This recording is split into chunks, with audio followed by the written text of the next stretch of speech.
আসসালামু আলাইকুম প্রিয় দর্শক, কেমন আছেন? আমি আব্দুর রাজ্জাক আপনাদের সাথে আছি, digital VAT coach, founder of VATCONS BD। গতকালকে থেকে একটা সমস্যা অনেকেই ফেস করছেন। আমি প্রচুর ফোন পাচ্ছি। সমস্যাটা হচ্ছে আপনি যখন অনলাইনে ভ্যাট রিটার্ন সাবমিট করতে যান তখন একটা ইরর দেখাচ্ছে। আমরা যখন এপ্রিল মাসের রিটার্নটা ক্লিক করি সাবমিট করার জন্য, তখন একটা ইরর দেখাচ্ছে, no page found for this form type, contact your system administrator. আসলে এই সমস্যাটা সকলেরই হচ্ছে। যেহেতু সমস্যাটা কীরকম হচ্ছে আমরা একটু দেখাচ্ছি, স্ক্রিনে দেখাচ্ছি। আমরা ফাইলিং অব্লিগেশন থেকে যখন এপ্রিল মাসের রিটার্নটা সিলেক্ট করি তখন এই ইররটা আসে, no page found for this form type, contact your administration system administrator. তো এখন কি করবেন? আসলে এই সমস্যাটা কিন্তু আমাদের সমস্যা না, এটা একটা সিস্টেমের সমস্যা, ডাটাবেজের সমস্যা।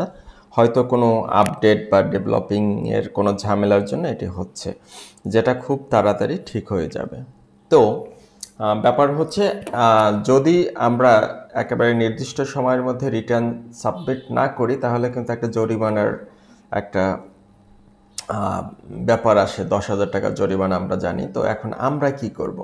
আমাদের করণীয় হচ্ছে প্রথমত একটু অপেক্ষা করা, যে আজকে তো হলিডে আছে, তো আমরা আশা করি যে এটা ঠিক হয়ে যাবে, ফিক্সড হয়ে যাবে এর মধ্যে। আর আপনি সাথে সাথে ম্যানুয়াল রিটার্নটা রেডি করে রাখেন। অফিস খুললেই যদি এর ভিতরে অনলাইনটা ঠিক না হয় তাহলে যাতে অ্যাটলিস্ট ম্যানুয়াল রিটার্নটা সাবমিট করে দিতে পারেন, তো সেজন্য রেডি থাকবেন। আর আমার মনে হয় যেহেতু একটা বড় সমস্যা এটার জন্য যে কোনো একটা ব্যবস্থা গ্রহণ করবেন। তারপরে আমাদের সেফটির জন্য আমরা যেটা করব, ম্যানুয়াল রিটার্নটা রেডি করে রাখবো, যদি প্রয়োজন হয় আমরা ম্যানুয়াল রিটার্ন সাবমিট করে দিব।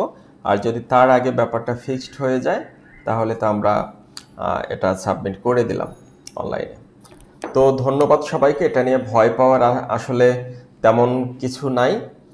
এটা আপনার কোনো সমস্যা না, এটা সকলেই ফেস করছেন। কাজেই এটা নিয়ে শুধু শুধু টেনশন করবেন না। আপনার যেটা করণীয় আপনি শুধু সেটাই আপনার কাজটা করেন।